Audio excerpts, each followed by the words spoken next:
வணக்கம் நண்பர்களே, welcome to terrace out. இன்றைக்கி நம்ம இந்த வீடியோவில் எதை பற்றி பார்க்க போகிறோம்னா, கம்ப்யூட்டர் ஆர்கிடெக்சரில் பில்டிங் ஏ டேட்டா பாத் அதை பற்றி தான் நம்ம இந்த வீடியோவில் பார்க்க போகிறோம். இப்போ இந்த வீடியோவில் டேட்டா பாத்தில் ஒரு ப்ராசஸையும் நம்ம இந்த வீடியோவில் நல்லா தெளிவாக எக்ஸ்பிளைன் பண்ண போகிறோம். அதுக்கப்புறம் நம்ம அந்த ஒரு ப்ராசஸும் என்னென்ன யூஸு அப்படின்ட்டு எல்லாமே இந்த வீடியோவில் பார்ப்போம். வாங்க வீடியோக்குள்ளே போகலாம்.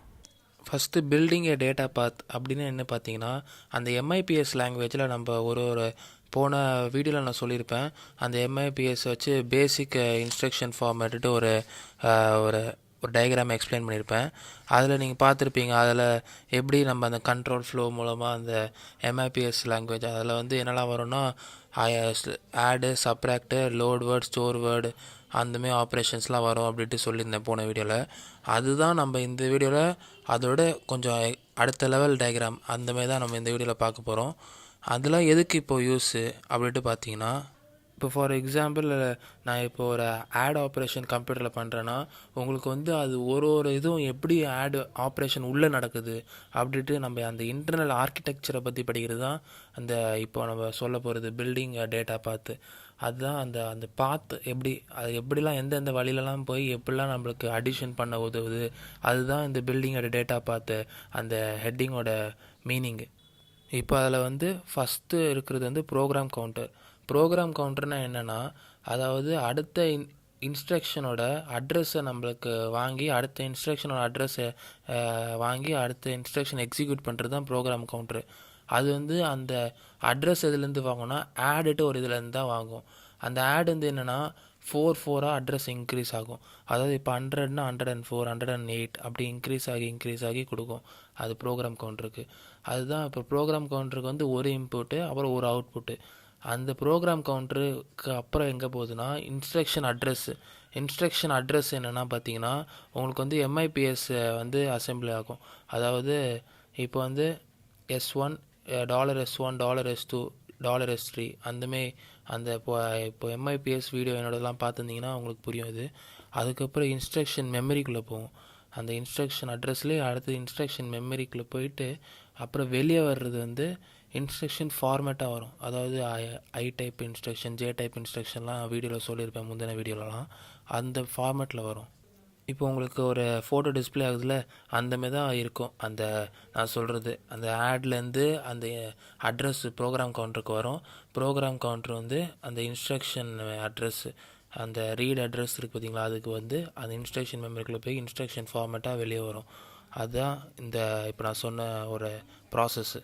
அடுத்தது எங்கே போகுதுன்னா ப்ராசஸர். அதாவது register 1, register 2, right register, right data அப்படின்ட்டு இருக்குது பார்த்தீங்களா, அதுக்குள்ளே போகும்.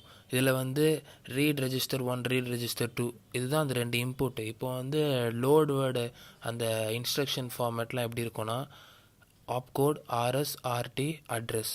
இப்போது அதே இது ஆடுக்கு எப்படி இருக்குன்னா ஆப்கோட், ஆர்எஸ், ஆர்டி, ஆர்டி, அப்புறம் ஷாம்ட்டு ஃபங்க்ஷன், அதாவது ஷிஃப்ட்டு ஃபங்க்ஷன். அது இப்போ ஆர்டி டெஸ்டினேஷன் ஆப்ரேண்ட் சொல்லுவாங்க. அதுக்கப்புறம் ஆப்கோடு அந்த பேசிக் ஃபங்க்ஷன். ஆப்கோடு அது நான் எங்கே போகணுன்ட்டு சொல்கிறேன். இப்போ அதில் ஆர்எஸ்ஆர்டி தான் first source operand, second source operand சொல்லுவாங்க. அந்த first source operand, second source operand RSRT. அதாவது இதில் ஆடு நான் சொல்கிறது ஆடுக்கு அந்த ரெஜிஸ்டர் 1, ரெஜிஸ்டர் 2 ஆர்எஸ்ஆர்டி அதில் ஸ்டோர் ஆகும். இதே இது லோட் வேர்டு, ஸ்டோர் வேர்டெலாம் எடுத்துக்கிட்டிங்கன்னா ஆர்டி தான் டெஸ்டினேஷன் ஆப்ரண்ட்டு. ஆர்எஸ்ஸு ஒரு இன்புட்டு, அதாவது ஒரு ஃபஸ்ட்டு பேசிக் ஆப்ரண்ட்டு. அதுக்கப்புறம் இன்னொரு இன்புட் அட்ரஸாக இருக்கும் லோட் வேர்ட், ஸ்டோர் வேர்டெலாம். அந்த அட்ரஸ்லாம் எங்கே போகுதுட்டு டீட்டெயிலாக சொல்கிறேன். இப்போ நான் சொல்கிறத மட்டும் கவனிச்சிட்டே வாங்க.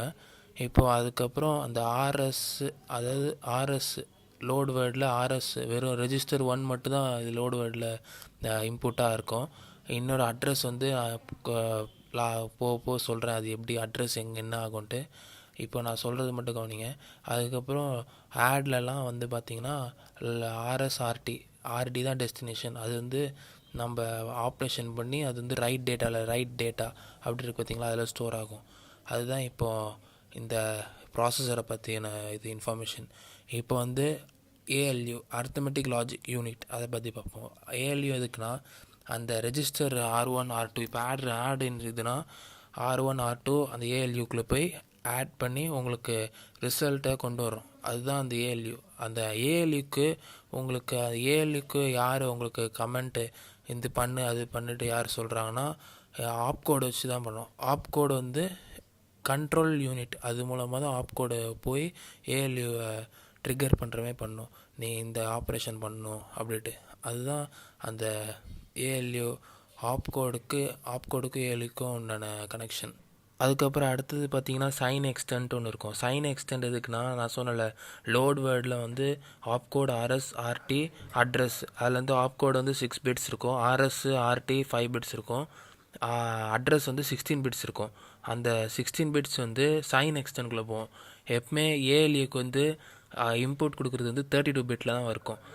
இப்போ நம்ம ப்ராசஸர் இந்த ரெஜிஸ்டர் RS RT அந்த ஆடில் சொன்னோம் தெரியுமா, அது கூட நம்மளுக்கு அந்த ப்ராசஸர் விட்ட ஏஎல்யூக்கு போகும்போது 32 பிட்டில் தான் போகும். அந்தமாரி சைன் எக்ஸ்டெண்டும் நம்ம எதுக்கு யூஸ் பண்ணுறோன்னா, அந்த அட்ரஸ் 16 பிட் அட்ரஸை 32 ஆக்கி நம்ம ஏஎல்யூக்கு அந்த இன்புட்டாக கொடுக்குறதுக்கு தான் இந்த சைன் எக்ஸ்டெண்டை யூஸ் பண்ணுறது. அதாவது 16 பிட் அட்ரஸை இப்போ லோட் வேர்டு ஸ்டோர் வேர்டு அதுக்கெலாம் இந்த இது யூஸ் ஆகும். 16 பிட் அட்ரஸை நம்ம 32 பிட்டாக ஆக்கி ஏஎல்யூ கொடுக்குறது தான் அந்த சைன் எக்ஸ்டென்ட்டு ஒன்று வரும். அதெல்லாம் இப்போ அது எல்லாமே வச்சு தான் அந்த ப்ராசஸ்ட்டு ஒரு டயக்ராம், மெயின் டயக்ராம் இருக்குது. அதாவது பில்டிங் ஆஃப் டேட்டா பார்த்துட்டு அது ஒரு மெயின் டயக்ராம் இருக்குது. இப்போ நான் வந்து இந்த வீடியோவில் வந்து உங்களுக்கு ஒரு இது என்னென்ன ப்ராசஸ் பண்ணது, எந்தெந்த யூஸ் இருக்குது ஒரு இதுக்கும் அப்படின்ட்டு தான் நான் இந்த வீடியோவில் சொல்கிறேன் உங்களுக்கு. அதுக்கப்புறம் அது இன்னொன்று என்ன பார்த்தீங்கன்னா, read memory right memory read அப்படின்ட்டு இருக்கும். லாஸ்ட்டாக ஒரு பாக்ஸுமே இருக்கும், அது ஃபோட்டோவில் டிஸ்பிளே அது பாருங்கள். அது வந்து எதுக்குன்னா, அது வந்து தான் இப்போது லோடு வேர்டுனா உங்களுக்கு வந்து லோடு வேர்டுனா என்னென்னா memory to register, moving data from memory to register. இது நல்லா ஞாபகம் வச்சுக்கோங்க. மெமரியிலேருந்து ரெஜிஸ்டர் போகும் லோடு வேர்டுனா டேட்டா. அது வந்து இப்போ நீங்கள் லோடு வேர்டுனா உங்களுக்கு அப்படியே இந்த மெமரி ரைட்டு மெமரி ரீட் இருக்குது பார்த்தீங்களா, அதில் வந்து டேட்டா மெமரியில் ஸ்டோர் ஆகிட்டு திருப்பி உங்களுக்கு ரெஜிஸ்டருக்கே போகும் லோடு வேர்டுனா. இது ஸ்டோர் வேர்டுனா moving a data from register to memory. அதனால் இப்போ ஸ்டோர் வேர்டுனா உங்களுக்கு அந்த ரிட்டர்ன் வராது, வெறும் லாஸ்ட்டாக அந்த ஸ்டோர் ஆகுறது வந்து டேட்டா மெமரியிலே ஸ்டோர் ஆகிரும். மற்ற எல்லாமே ஆடு சப்ராக்ஷன் எல்லாமே உங்களுக்கு அந்த மெமரியிலேருந்து திருப்பி ரெஜிஸ்டர் வரும். இதுதான் அந்த கடைசியாக அந்த மெமரி ரைட்டு மெமரி ரீடு, அந்த டேட்டா மெமரியோட மெயின் கான்செப்ட் இதான். அந்த கடைசி அந்த ஃபோட்டோ டிஸ்பிளே ஆகிட்டு இருக்குல்ல உங்களுக்கு, அது மெயின் கான்செப்ட் இதான். இப்போ வந்து அடுத்த வீடியோவில் நம்ம என்ன பார்ப்போம்னா, அது ஃபுல் ஸ்ட்ரக்சராக அது என்ன எப்படி உங்களுக்கு ப்ராசஸ் ஆகுது அப்படின்ட்டு அடுத்த வீடியோவில் பார்ப்போம். இந்த வீடியோ உங்களுக்கு பிடிச்சிருந்தால் லைக் பண்ணுங்கள், ஷேர் பண்ணுங்கள். அப்படி ஏதாவது டவுட் இருந்தால் கமெண்ட் பண்ணுங்கள். மறக்காமல் சப்ஸ்கிரைப் பண்ணி அது பக்கத்தில் இருக்கிற பெல் ஐக்கானை கிளிக் பண்ண வந்துடுங்க. அப்போ தான் உங்களுக்கு நான் போடுற கம்ப்யூட்டர் ஆர்க்கிடெக்சர் வீடியோ மட்டும் இல்லை, மற்ற எந்த வீடியோ நான் டுட்டோரியல் பண்ணாலும் உங்களுக்கு நோட்டிஃபிகேஷன் வரும். நன்றி, அடுத்த வீடியோவில் பார்ப்போம்.